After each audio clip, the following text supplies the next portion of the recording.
So it seems that the Town Mont'ka detachment is confirmed. A leak from the upcoming Codex tells us that Battlesuits are ready to deliver us a killing blow with lethal hits and the assault keyword. Let's take a look at one big Tau leak and one important confirmation from Games Workshop themselves.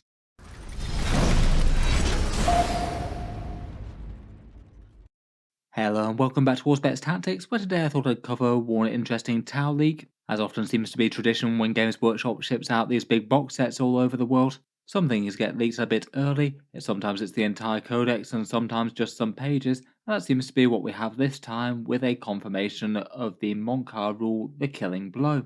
I thought I'd take a quick video just to talk about Mont'ka and what this rule means. It does seem kind of monstrously powerful at first impression. I thought I'd also cover one interesting clarification that Games Workshop have given weirdly in some Facebook comments that is kind of useful and interesting for people who have Tau battlesuits. In the lore, Mont'ka is one of the two major Tau battle philosophies, and maybe the alternative approach to Cao Yon, the patient hunter, lying in wait, delaying the strike until it's going to be most effective. Mont'ka is pretty much the antithesis of that, quickly planning and executing the optimal surgical strike to cripple one part of the enemy force with overwhelming firepower. Crisis suits often at the lead on the vanguard, usually backed up by heavy firepower from other assets. If major gains or a knockout blow aren't achieved quickly, the tower will retreat to plan again, rapidly developing and executing their next strike before the enemy can capitalize too greatly on a situation going their way. It's perhaps most famously exemplified by the Farside enclaves, but certainly used by the core empire as well. This leaked page from the Codex confirms that the Mont'ka detachment will be a thing. I had certainly initially assumed it would be, given that Cao Yon was the launch detachment for the Tau Force. That was an interesting enough choice in itself, but if there was a Cao Yon detachment, there was always going to be a Mont'ka one. So I had sort of wondered if they might be rebranding them somehow, given that they've already got an aggressive battlesuit type detachment in the Retaliation cadre. That one already feels fairly Mont'ka, given that it rewards battlesuits getting up close and dealing heavy damage. Between the two, it sort of feels like battlesuit pilots of the Farside enclaves will be spoiled for choice. Getting onto the leak itself, and it's been shared pretty widely across both Reddit and Discord now in multiple different places. Looks like it's a picture from the upcoming Codex. I don't like certain leaks in the past, I don't think there's really any major doubt about this one. It's clearly a photo of the book, and a lot more time and effort to fake, compared with sheets of points cost that are digital downloads. The detachment rule gives you two parts really. The big damage boost one is lethal hits for ranged weapons on battle rounds 1 to 3. That kind of mirrors the Cao Yon detachment, giving it the big sustained hits boost from rounds 3 to 5. You get these ones whether you're guided or not though, and it's really quite a massive whole army damage boost, particularly going to be great against anything that you might struggle to wound in the enemy army, so really nice for mid-strength things trying to punch up against tough stuff. I'm sure weapons like plasma rifles, missile pods, and fusion blasters will have a pretty good time with that. Could be nice for Tau indirect fire, weirdly enough, as well, with their smart missile systems. Just to passively get lethal hits for the first 3 battle rounds is a pretty amazing detachment rule, in my opinion, really directly useful. That's really going to be a bad detachment to run into for any sort of enemy armoured or monster style list. Imperial Knights and the like won't get on too well with this, I suspect. I feel like compared with Cao Yon as well, getting the boost on battle rounds 1 to 3 is generally going to be a bit more helpful than 3 to 5.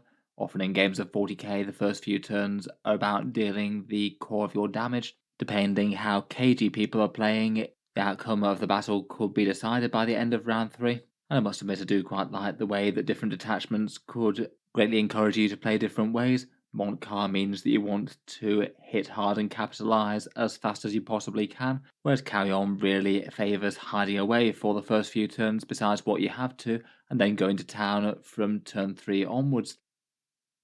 It doesn't end there though, as the other half of the rule basically gives you the assault keyword for your most important units, provided your unit is a guided unit, so you've got something to pair it off with. Weapons used by that unit get the assault keyword. It looks like this second part of the rule isn't even limited to rounds 1 to 3, so it's going to be a slightly higher mobility detachment all game long. I feel like the rule's really interesting, though perhaps means that you do need to have a bit of a think as to what units are going to shoot what and be guided by what in the movement phase, as opposed to just deciding that in the shooting phase, as that's going to determine which of your units can afford to advance and which can't. With a bit of planning though, if you manage to use this maximally, then it means that most of your important damage dealer units should be able to advance and shoot most of the time.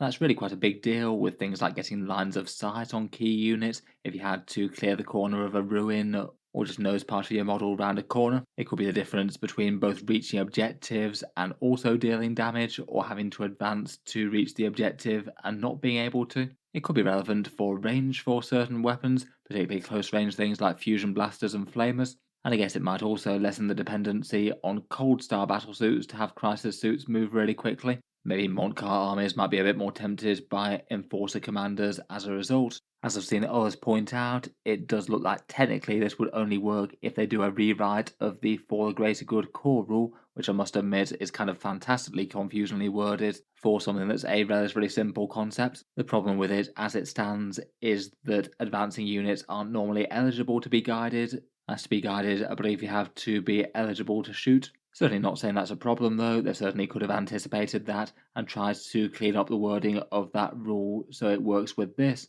Either way, to my mind, it is perfectly clear what the intent of the rule is though. You guide your big damage dealer units and they have the assault keywords to allow them to shoot after advancing.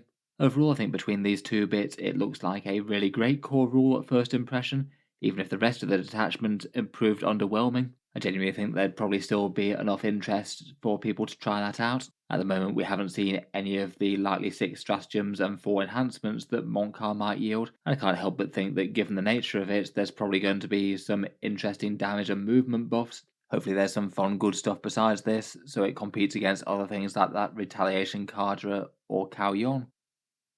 Otherwise, while we're talking new tower information as well, I thought it might be worth just sharing this too. On Monday, Games Workshop certainly made some waves by announcing that Crisis Suits would have some much less flexible war gear, but also be divided up into 3 units with different points costs and special rules. Fire Knife with plasma rifles and missile pods, Sunforged with dual fusion blasters, and Star Scythe with flamers and burst cannons. I hadn't noticed the official Warhammer 40k responses on the Facebook page at the time, though someone made me aware of it on the Auspex Tactics Discord server, so a massive thank you for doing that. Basically, the internet reaction to these Crisis Suit loadouts being changed around was mixed at best. I think there are some positives and negatives, really. I feel like different datasheets definitely had some fun interest. They also take some adjustment from the norm of just being able to mix and match whichever weapons you like, and often 3 of them. One query that I had was whether or not they'd be literally locked with the exact loadouts, or whether or not they'd be able to double up on weapons, but it seems that Games Workshop have responded to a few comments. They said that each of the 3 Battlesuit profiles has the option to dual wield any of the weapons it can take, so it means that you could have a Fire Knife with dual missile pods or dual plasma rifles, and the Star Scythe ones could have 2 burst cannons or 2 flamers. The comments didn't say that they wouldn't be a twin linked profile for that gun, though to my mind I think it's pretty unlikely really.